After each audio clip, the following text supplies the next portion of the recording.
Just as joy, I think, really centers us in our humanity, brings us back to common threads, as she so cleverly woven them through Dylan's Tangled Up in Blue, I think we need to take a moment to remind ourselves of our present time and place and Tulsa's past and where we are now.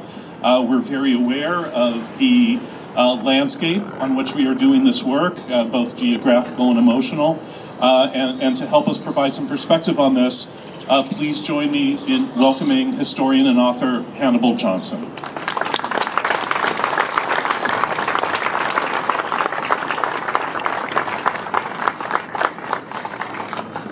Good morning. This morning we assemble at 116 East Reconciliation Way in the Tulsa Arts District. We are sacred ground adjacent. Just to our east is Tulsa's historic Greenwood District, our original segregated black community home to the famed Black Wall Street. That the Bob Dylan Center occupies this space is both providential and proper. Today we honor a lyricist who chronicled the struggle for racial and social justice, a songwriter extraordinaire who penned key anthems of the civil rights movement, Blowin' in the Wind, 1963, The Times They Are a-Changin', 1964, classics covered by black artists like Stevie Wonder and Nina Simone, and calls for racial justice in works like The Lonesome Death of Hattie Carroll in 1964, George Jackson in 1971, and Hurricane in 1975. Dylan performed his song, Only a Pawn in Their Game, at the 1963 March on Washington for Jobs and Freedom.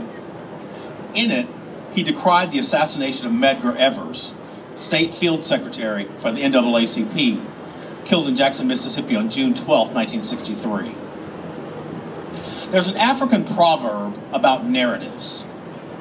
Until the lion tells the story, the hunter will always be the hero. Dylan gives voice to the lion. Dylan understands our shared humanity, that peace comes when every person is accorded equal dignity and respect. His music perfectly posits this universal imperative.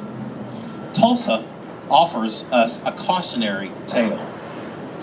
In his 2020 song, Murder Most Foul, Dylan sings, "Take me back to Tulsa, to the scene of the crime."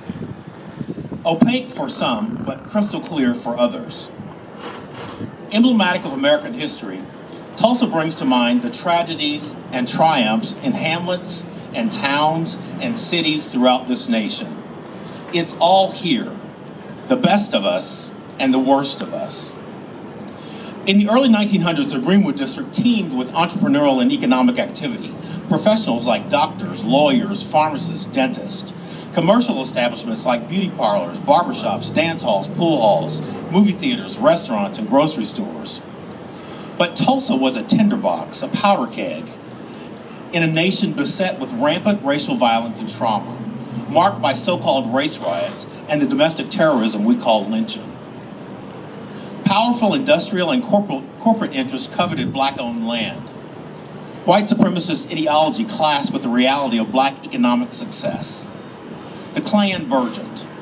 Elements of the media fueled the fire of racial discord. An explosion seemed inevitable.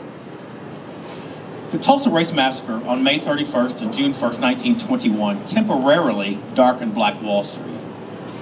A savage white mob, armed and some deputized, seized upon this segregated enclave, leaving in their wake scorched earth, death, and destruction.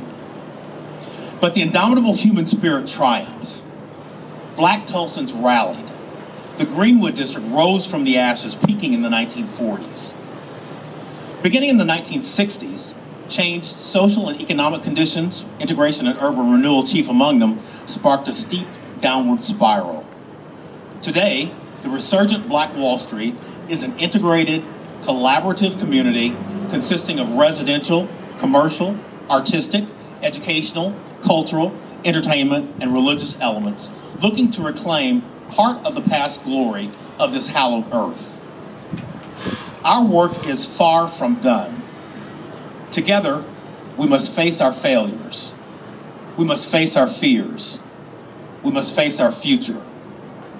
Today, we celebrate a man who counsels and cajoles us to do just that.